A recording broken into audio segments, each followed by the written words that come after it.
Dada, huyu ni mtoto kama watoto wengine. Sawa, ni mtoto kama watoto wengine, lakini wana shule zao maalum hawa. Ndio waje wachangamane na watoto hawa. Wewe unaona huyu watoto wengine wako sawa?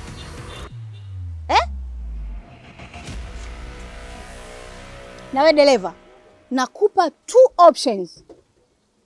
Watoto wangu wapande kwenye school bus, huyu mlemavu wenu ashuke.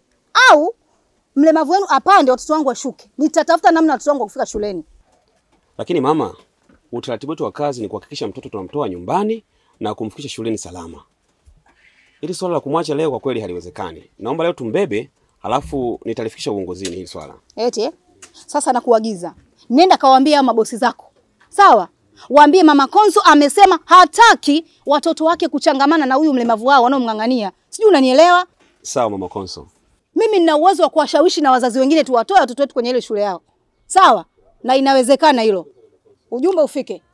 Na usipofika nitakuja mimi mwenyewe huko shuleni.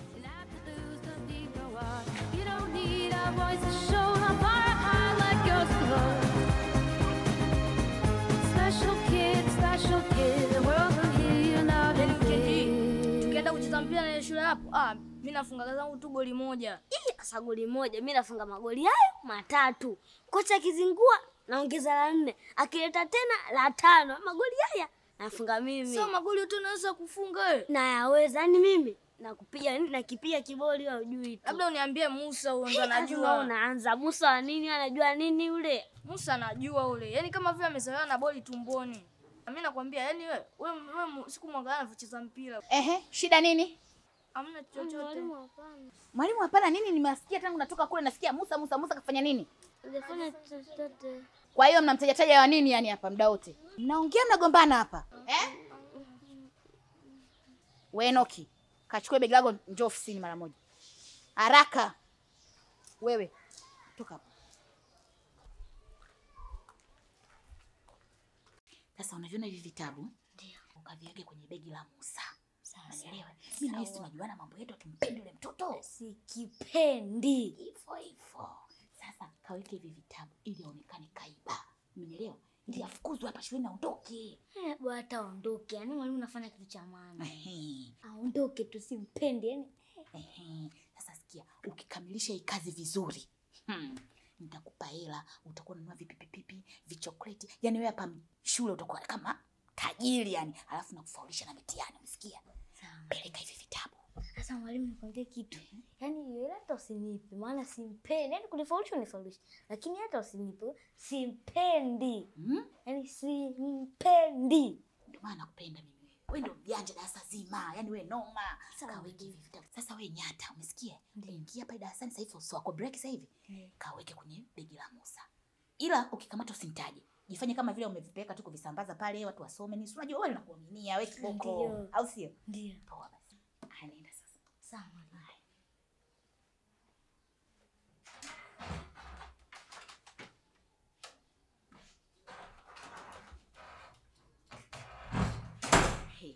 Yaani huyu Musa lazima aondoke kwenye shule. Anataka kutupa shida sisi hapa walimu kisa nini? Lazima aondoke Musa. Labda mimi sio Madam Boy. There's a light that shines so bright in a world that feels so wide. Musa mkuu wa kwanza. Tupita darasa zima. Musa ana akili sana. Licha ya kuwa hawezi kuongea, ila kumbe kapita darasa zima.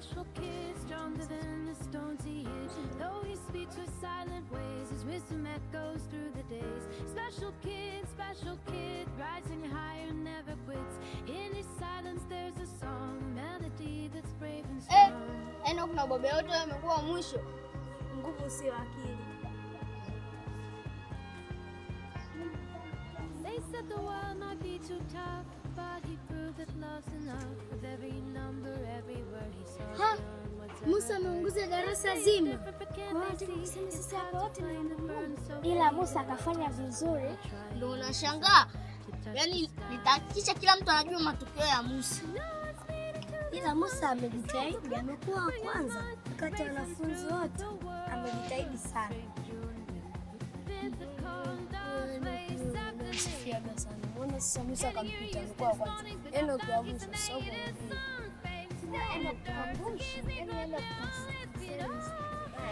Kwanza yaani enda kaa uamsho kati ya wanafunzi wote darasani kote. Alafu ndo alikuwa anamsema Musa. Fanya hata kumsema Musa.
Madam Ngoe.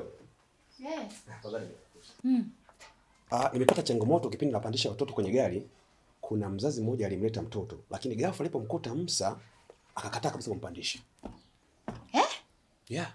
Kwa hiyo ina maana huyo mzazi amekataa kumpandisha mwanae kwa sababu tu kwenye gari yuko Musa. Yaani mimi sikuelewa. Kanigombeza, mshushe, nikamshusha. Lakini niliumia sana. Kwa nini amshushe? Kwa nini amshushe? Yaani wewe umeumia nini? Sasa kwa nini amshushe wakati anapanda hiyo gari ya shule? Yaani mimi naungana na huyo mzazi 100%. Hebu. Yaani nilikuwa natafuta mtu wa kuona maono ambayo mimi nayaona. Uwe tuko sawa sawa. Madam Ngoe. Nini? Kwa hiyo unamuunga mkono na yeye? Nakwambiaje? Mtoto kama Musa sio kusoma shule kama hizi. Wana shule zao wale maalum. Kwa nini unakuja kutupa shida sisi huku? Mimi naungana na huyo mzazi 100%. Tena wakitokea wazazi kama hao 10, Musa ameondoka. Madam Ngoe. Huna hata huruma. Kwa nini amshushe? Kwa sababu ya Musa. Yaani huruma ya nini? Nimemfanya nini Musa? Mimi nataka apeleke kwenye shule maalum. Nimemkosea nini mimi Musa? Yaani hebu fikiria. Musa problem kusikia. Bado haongei. Hebu niambie, yaani badala darasani ufundishe masaa 2, unafundisha masaa 4. Labda watuongeze mshahara. Mimi nikidili na Musa, hela yangu inaongezwa. Lakini kumbuka kwamba Musa hapa shuleni ndo anayeongoza. Msumbufu wapi? Anyway, lakini nimekwambia. Yaani kwa nini wewe unasemaje? Hapana. Nilikuwa nakwambia tu. Na mimi nimeongea mtazamo wangu ndio huo. Kwa hiyo kama umefikisha haya maneno kwamba mimi nifikishe kwa mkuu, siendi kwa mkuu, siendi kwa nani. Naungana 100% na huyo mzazi. Musa hapa hapamfai. Sio sehemu yake sahihi. Lakini Madam Ngoe, endelea na kazi. Haya mambo mengine taya kuhusu. Sawa.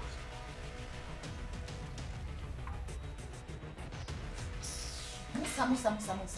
Mnashindwa kupeleka watoto kwenye shule maalum huko zinazowahusu, mnatuletea shida hapa shuleni. Jamani, walimu tunafanya kazi ngumu. Bado tudini na watoto maalum tena? Hapana jamani, hata kama walimu ni mwito.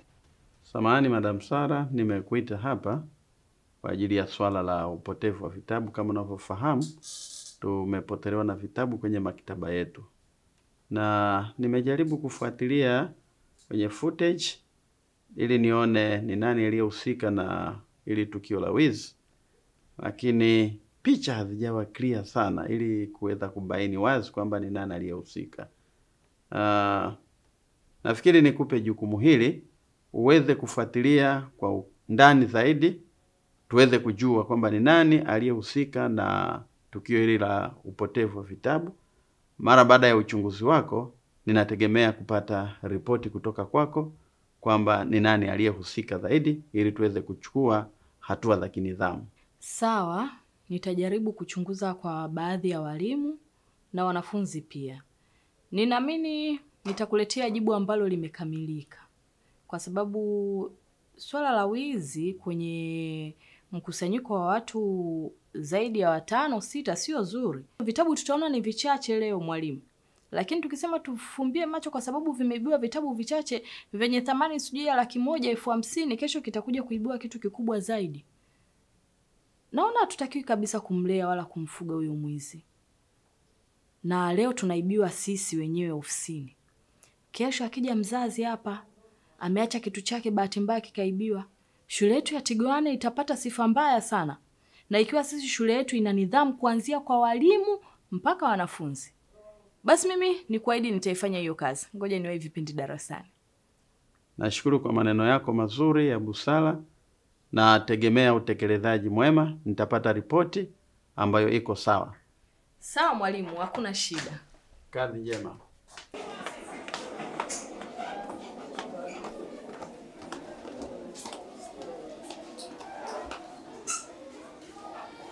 Simama. Hivyo dogo, unajisikiaje unavyonipita mimi? Unajisikiaje yani? Yaani wewe ndio kunizalisha mimi kwenye ule ubao wa matokeo? Yaani mimi naonekana wa mwisho afu wa kwanza, mtu ambaye huwezi kuongea. Wewe ni mchawi? Au ni nani? Yaani mtu huwezi kuongea afu unanipita mimi. Unanizalisha dogo, afu sikia. Mtihani unaokuja. Wewe mtihani wako utakaofanya, andika jina langu. Na mimi mtihani wangu nitaandika jina lako. Usipofanya hivyo, hii shule itakuwa chungu kwako. Hautakuja tena hii shule, unasikia? Dogo, unanizalisha mimi? Yaani wewe ndio kunizalisha mimi?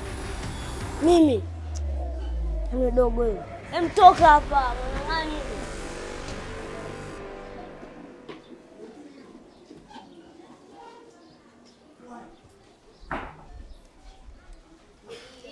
Tulishasema kwamba watoto wanatakiwa kuwa na tabia njema. Sawa? Na sisi hapa shule ya Tigoane tunafundisha watoto kuwa na tabia nzuri, si ndio? Ndio. Na sheria zetu zinasema mtoto akiwa na tabia mbaya zilizopitiliza tutamkanya. Lakini kama akiendelea tunamfukuza shule. Sasa wanafunzi, kuna vitabu vimepotea. Sawa? Ndio. Kwa hiyo kama kuna mwanafunzi yoyote labda alichukua kwa bahati mbaya ili akajisomee, si ndio? Au umepewa na mwanafunzi mwenzako uvifiche, ni bora ukafanya nini? Ukasema. Sawa eh? Ndio. Ni nani ana hivyo vitabu? Ninauliza tena. Kuna mtu yoyote ana vitabu vya ambavyo sio vya kwake? Enoki. Mwalimu, ni bora kaguliwe kila mmoja darasa zima. Wazo zuri. Naomba viongozi wa darasa wote hapa mbele. Fanyeni haraka. Wanafunzi wote tuweke mabegi yetu juu ya madawati.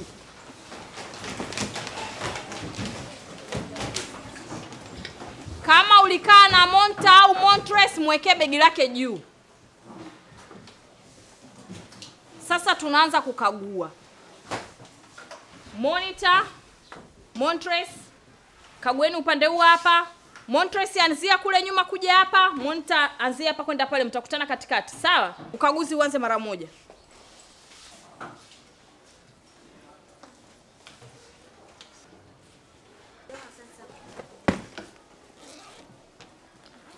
Oh, jamani. Mwalimu, vitabu hivi hapa vilikuwa kwenye begi la Enoki.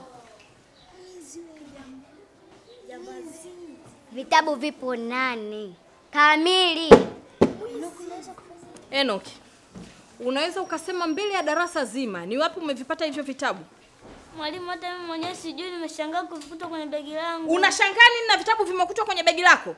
Mwalimu, laiti kama mimi ndio nilikuwa nimevichukua hivi vitabu, nisingetoa wazo la darasa zima tukaguliwe.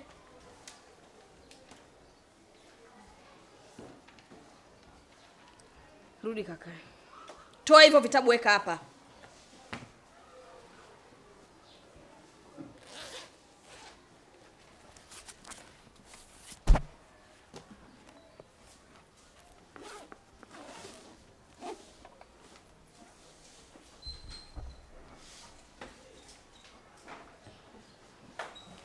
Sasa naenda ofisini. Naenda kukagua kwenye kamera. Kama kuna mwanafunzi yeyote yule aliyechukua vitabu akaweka kwenye begi la Enoki, itajulikana. Na kama ni Enoki mwenyewe pia itajulikana. Na mnaadhabu leo natandika darasa zima. Every page with every line, his mind's a spark, a star that shines. Special kid, stronger than the storms he hid. Although he speaks with silent waves, his wisdom echoes through the days. Yes, special kids 1 and 1, phone you done better song. Oh, there's just so much.